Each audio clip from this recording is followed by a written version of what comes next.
नमस्कार दोस्तों, मैं अमन।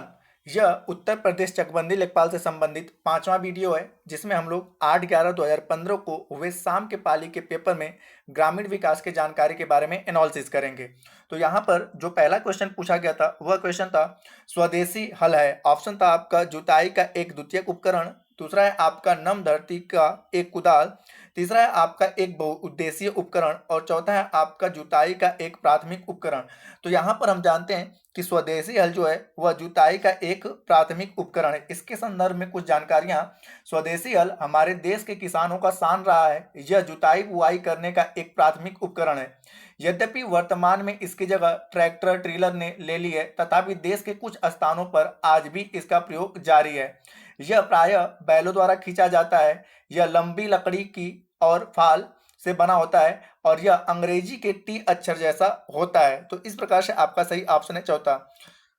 अगला जो क्वेश्चन पूछा गया था, ईख की अर्धसाली किस्म की फसल की अवधि क्या है। ऑप्शन है आपके 14 माह, दूसरा है आपका 18 माह, तीसरा है आपका 22 माह और चौथा है आपका 8 माह।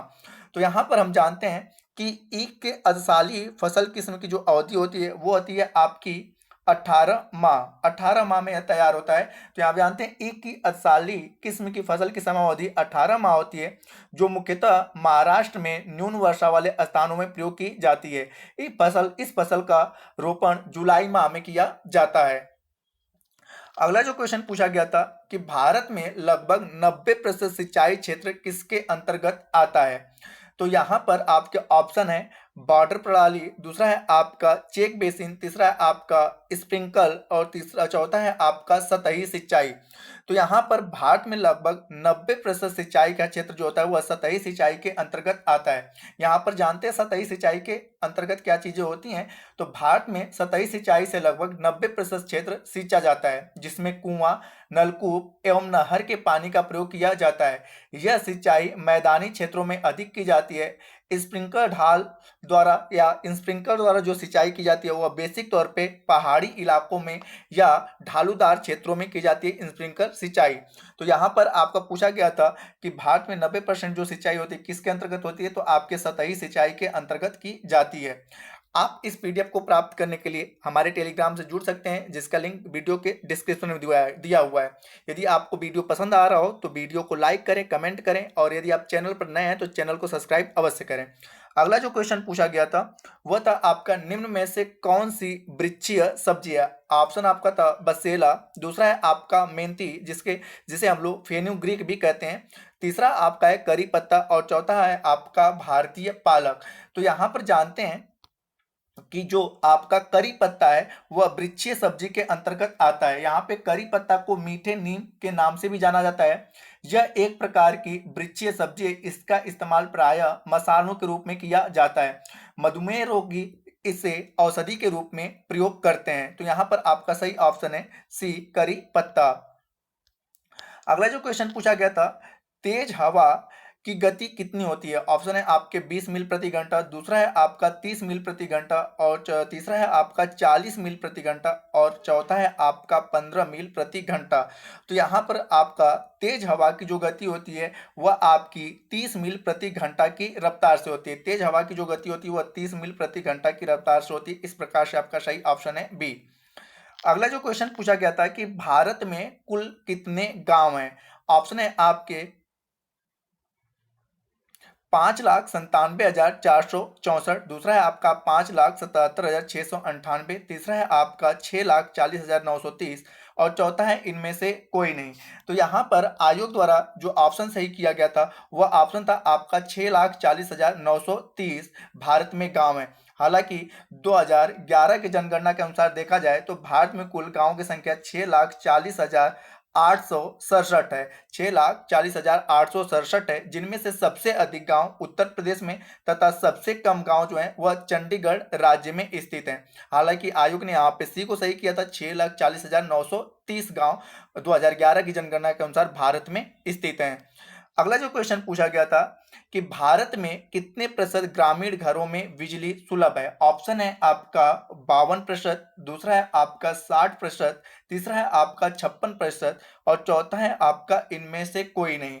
तो यहाँ पर जो सही ऑप्शन था वह था 56%। इसके बारे में जानते हैं कि यहाँ पर विकल्प के अनुसार 2014-15 तक, क्योंकि अब क्वेश्चन पेपर जो है आपका 2015 का है, तो यहाँ पे विकल्प के अनुसार 2014-15 तक भारत में लगभग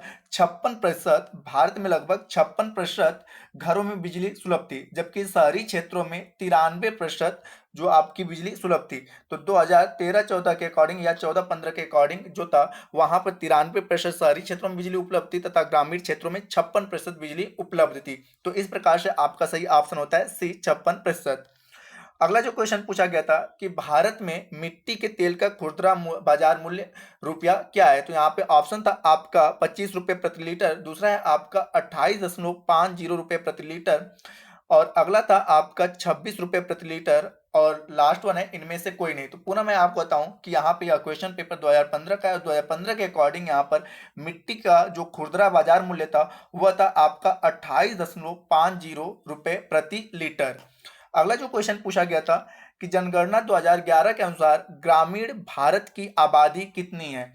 तो यहाँ पे ऑप्शन है 83.3 करोड़, दूसरा है आपका 73.3 करोड़, तीसरा है आपका 37.3 करोड़ और चौथा है इनमें से कोई नहीं। तो यहाँ पे हम जानते हैं कि वर्ष 2011 की जनगणना के अनुसार भारत की ग्रामीण आबादी 83.3 करोड़ थी, जो कि समग्र आबादी का 68.84% है, जबकि शेष 31.16% आबादी जो लगभग 37.7 करोड़ है की शहरी है। तो यहाँ पे ग्रामीण के बारे में पूछा था, तो ग्रामीण जो आबादी थी 2011 की जनगणना के अनुसार आपका 83.3 करोड़ और वहीं पे अगर शहरी पूछे तो शहरी आबादी थी 37.7 करोड़। ठीक है, 37.7 करोड़ जो कि आपकी 31.16 आबादी प्रतिशत के अंतर्गत आती थी। अगला जो क्वेश्चन पूछा गया था कि बहुप्रचलित सिंचाई का स्रोत है। बहुप्रचलित सिंचाई का स्रोत क्या है। तो यहाँ पे ऑप्शन है ट्यूबवेल, दूसरा है आपका तालाब, तीसरा है कुआं और चौथा है आपका नहर। तो यहाँ पर आपका सही ऑप्शन है ट्यूबवेल। बहुप्रचलित सिंचाई का जो स्रोत है वह आपका ट्यूबवेल है। तो यहाँ पे प्रतिशत भी देख लेते हैं कि भारत में लगभग 45% जो सिंचाई होती है वह ट्यूबवेल के जरिए होती है तथा 26% जो सिंचाई होती है वो आपका नहर के जरिए होती है। 26%, 19% जो सिंचाई होती है वो आपके कुओं के जरिए होती है तथा आपका 7% जो सिंचाई होता है वह तालाब के जरिए होती है। तो इस प्रकार से सबसे अधिक परसेंटेज जो आपका ट्यूबवेल से, इस प्रकार से सही ऑप्शन आपका ए होता है ट्यूबवेल। अगला जो क्वेश्चन पूछा गया था कि ग्रामीण भारत में प्रत्येक वर्ष कितने प्रतिशत टीवी सेटों की बिक्री होती है। ऑप्शन है आपका 40%, दूसरा है आपका 50%, तीसरा है आपका 44% और चौथा है इनमें से कोई नहीं। तो यहाँ पर ग्रामीण भारत में प्रति वर्ष जो होता है 44% टीवी सेटों की बिक्री होती है। तो इस प्रकार से सही ऑप्शन आपका है सी, 44%। अगला जो क्वेश्चन पूछा गया था, हरित क्रांति का लाभकारी वरदान किन विशेष फसलों के लिए है। ऑप्शन है आपका दलहन और तिलहन, दूसरा है जूट और कपास, तीसरा है गेहूं और चावल और चौथा है गन्ना और चाय। तो यहाँ पर हम जानते हैं गेहूं और चावल की फसल के लिए हरित क्रांति वरदान सिद्ध हुई। भारत में हरित क्रांति के जनक MS स्वामीनाथन को माना जाता है। हरित क्रांति के अलावा हमारे देश में अन्य कई क्रांतियों ने भी जन्म लिया, जैसे गोल क्रांति आलू से संबंधित है, पीली क्रांति सरसों तिलहन से संबंधित है और सफेद क्रांति जो है वह आपका दूध से संबंधित है। हालांकि यहाँ पे हरित क्रांति के बारे में पूछा गया है कि हरित क्रांति से सबसे अधिक लाभ किन फसलों को मिला था। तो हरित क्रांति से सबसे अधिक जो लाभ मिला था वह गेहूं और चावल को मिला था। इस प्रकार से सही ऑप्शन होता है आपका सी। अगला जो क्वेश्चन पूछा गया था, ग्रामीण भारत में सर्प की कौन सी प्रजाति अधिकतम संकटापन्न है? तो यहाँ पर ऑप्शन है आपका कॉमन क्रेट, दूसरा है आपका किंग कोबरा, तीसरा है आपका स्केलेट वाइपर और चौथा है आपका रसेल वाइपर। तो यहाँ पर हम जानते हैं कि भारत में सर्प की रसेल वाइपर प्रजाति वर्तमान समय में सबसे अधिक खतरे में है। यह प्रजाति भारत के ग्रामीण क्षेत्रों में पाई जाती है, जो कि सबसे अधिक जहरीली होती है। तो इस प्रकार से यहाँ पर सही ऑप्शन होता है आपका रसेल वाइपर। रसेल वाइपर इस समय आपके संकटापन्न प्रजातियों में शामिल हो चुका है। अगला जो क्वेश्चन पूछा गया था, अधिया और बटाई शब्दों का प्रयोग किस अभिप्राय में किया गया है या किया जाता है? ऑप्शन है आपका ग्रामीण ऋण, दूसरा है आपका फसल की साझेदारी, तीसरा है आपका कृषि कार्य बैठक और चौथा है आपका बी और सी दोनों। तो यहाँ पर हम जानते हैं कि ग्रामीण इलाकों के कृषि कार्यों में अधिया एवं बटाई प्रणाली का चलन है। यह शब्दावली साझे में की जाने वाली कृषि से संबंधित है, साथ ही कृषि कार्य की बैठक हेतु भी इस शब्द का प्रयोग किया जाता है। तो यहाँ पे इस प्रकार से सही ऑप्शन आपका बी और सी है, और जो कि चौथा ऑप्शन दिया है बी और सी दोनों, तो यहाँ पर सही ऑप्शन आपका होता है डी, बी और सी दोनों का संबंध अधिया और कटाई से है। अगला जो क्वेश्चन पूछा गया था, सिराजी और बसरा किसकी उत्तम प्रजाति है? ऑप्शन है आपका कबूतर, दूसरा है आपका ऊंट, तीसरा है आपका कछुआ और चौथा है आपका घोड़ा। तो यहाँ पर हम जानते हैं कबूतर की कई प्रजातियों में से सिराजी और बसरा उत्तम प्रजातियों में गिनी जाती है। तो सिराजी और बसरा जो है वह कबूतर की प्रजाति है। इस प्रकार से सही ऑप्शन आपका होता है ए। अगला जो क्वेश्चन पूछा गया था, भारत में सर्वाधिक और सबसे महत्वपूर्ण मिट्टी समूह कौन सा है? ऑप्शन है आपका जलोढ़ मिट्टी, दूसरा है आपका लाल मिट्टी, तीसरा है आपका लेटराइट मिट्टी और चौथा है आपका काली मिट्टी। तो यहाँ पर भारत में सबसे अधिक मात्रा में जो पाई जाती है वो आपकी होती है जलोढ़ मिट्टी। इसके बारे में जानते हैं, उर्वरता के दृष्टिकोण से अच्छी मानी जाने वाली जलोढ़ मिट्टी भारत में सर्वाधिक मात्रा में पाई जाती है। यह मिट्टी समूह में सबसे महत्वपूर्ण मानी जाती है। भारत में यह लगभग 22% क्षेत्रों में पाई जाती है। 22% क्षेत्रों में आपकी जलोढ़ मिट्टी अकेले पाई जाती है। अगला जो क्वेश्चन पूछा गया था कि आंधी में हवा की गति कितनी होती है? ऑप्शन है आपका 70 मील प्रति घंटा, दूसरा है आपका 80 मील प्रति घंटा, तीसरा है आपका 80 मील प्रति घंटा से अधिक और चौथा है आपका 60 मील प्रति घंटा। तो यहाँ पे आंधी में हवा की जो गति होती है वह 80 मील प्रति घंटा से अधिक होती है। इस प्रकार से आपका सही ऑप्शन होता है सी। अगला जो क्वेश्चन पूछा गया था, भारत में ग्राम पंचायतों की संख्या है। पहला ऑप्शन है आपका गैर आबादी वाले गांव से अधिक, दूसरा है आपका गैर आबादी वाले गांव से कम, तीसरा है आपका गैर आबादी वाले गांव के बराबर और चौथा है आपका आबादी वाले गांव के बराबर। तो यहाँ पर जो है भारत में ग्राम पंचायतों की जो संख्या है वह है आपकी गैर आबादी वाले गांवों की संख्या से अधिक है। यहाँ पर इसके बारे में जानते हैं कि भारत में ग्राम पंचायतों की संख्या लगभग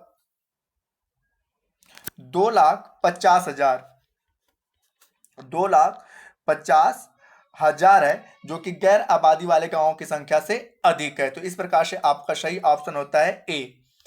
अगला जो क्वेश्चन पूछा गया था, गूटी का प्रयोग आमतौर पर किसके संवर्धन के लिए किया जाता है? ऑप्शन है आपका लीची, दूसरा है आपका अनानास, तीसरा है आम, चौथा है आपका पपीता। तो यहाँ पे जानते हैं लीची को बोने एवं इसके संवर्धन के लिए गूटी का प्रयोग किया जाता है। तो इस प्रकार से आपका सही ऑप्शन होता है ए, लीची। गूटी का संदर्भ मुख्य रूप से आपका लीची से है।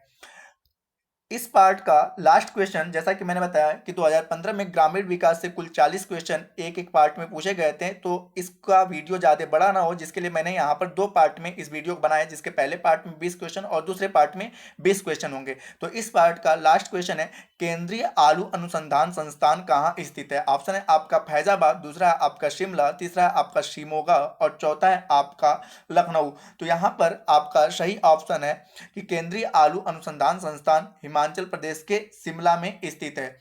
इसकी स्थापना 1945 में की गई थी।